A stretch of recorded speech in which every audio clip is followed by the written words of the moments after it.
West Michigan to protect and alert you. This is News Channel 3, live at 7.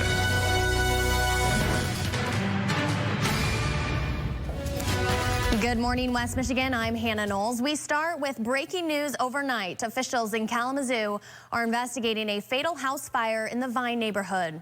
Drone footage shows a large police presence near West Nidge and Forest Street just before 2 o'clock this morning.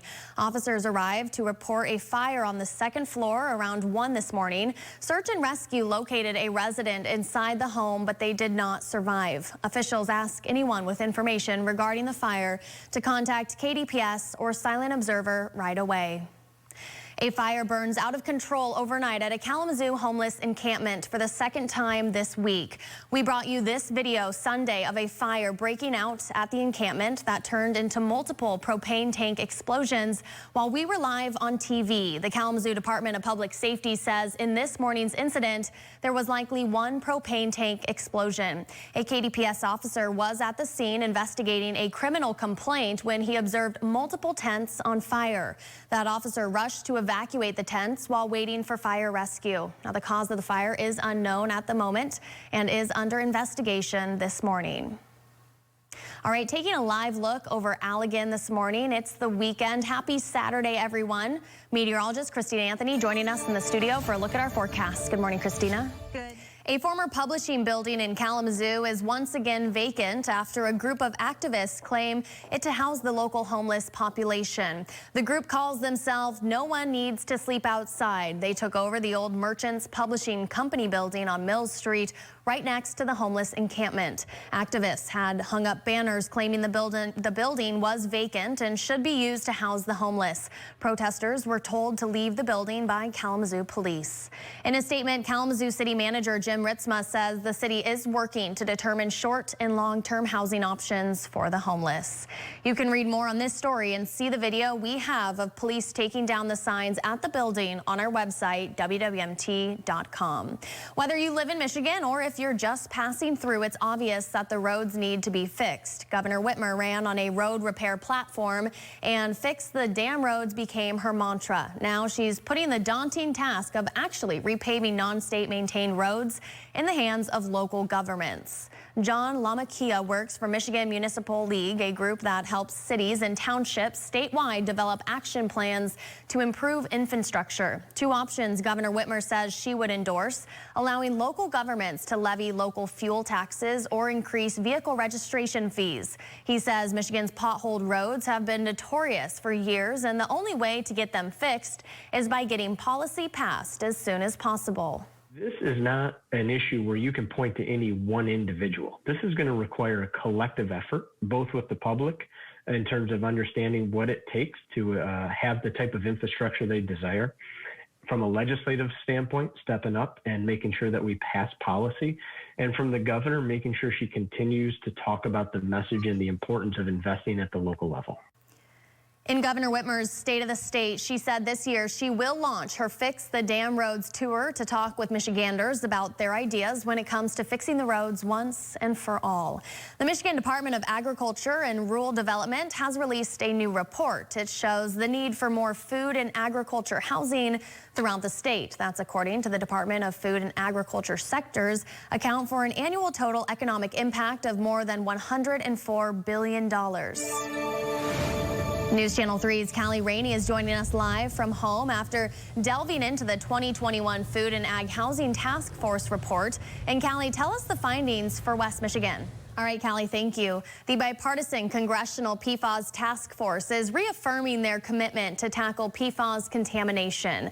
132 members of Congress from both parties signed a letter to the Biden administration outlining what they say is needed for executive and legislative action. The task force identifies 3 core actions in the letter. First, reintroducing the PFAS Action Act bill to create a national drinking water standard. Second, working with President Biden to create PFAS mitigation policies and educating the public on the harms of PFAS to inspire a grassroots cleanup effort. It's been frustrating once we learned about this issue, but help is on the way.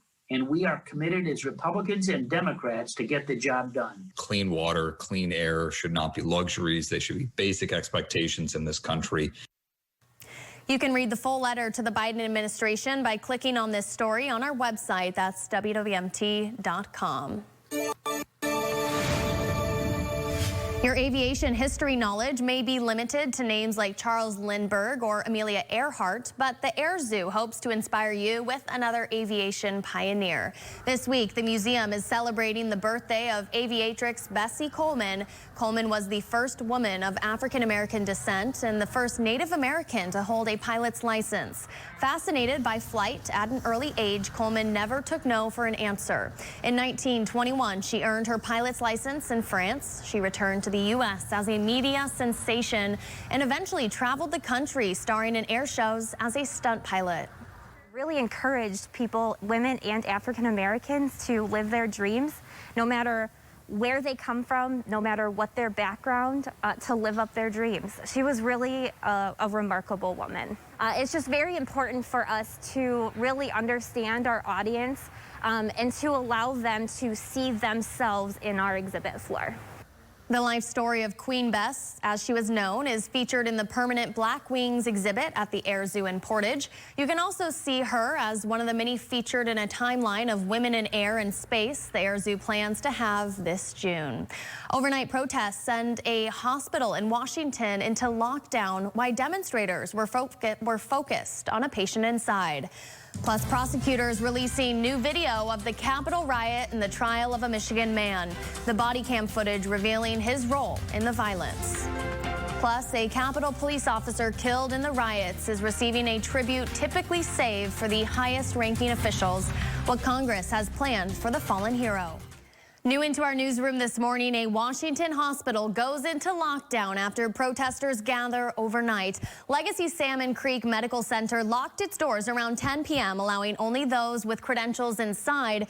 Protesters who live-streamed the event claimed a patient inside was being held against her will because she wouldn't submit to a COVID test. Now, the group later left. Stay with us here on News Channel 3 as we work to learn more about this developing story.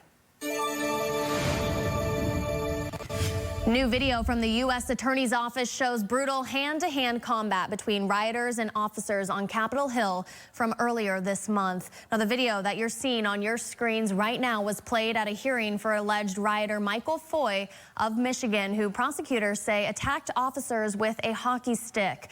The body cam footage shows rioters beating officers, one grabbing at least one of the officers' batons.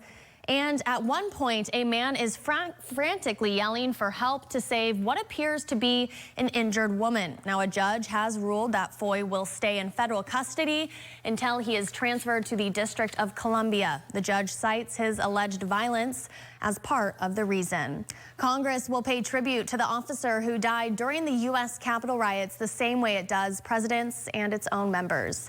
Capitol Police Officer Brian Sicknick will lie in honor in the Capitol Rotunda next week. Sicknick was killed on January 6th after he was hit in the head with a fire extinguisher during the riots. He will lie in honor Tuesday and Wednesday morning.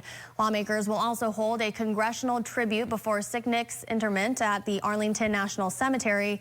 He will then be the first Capitol Police officer to lie in honor at the Capitol Rotunda in over 2 decades.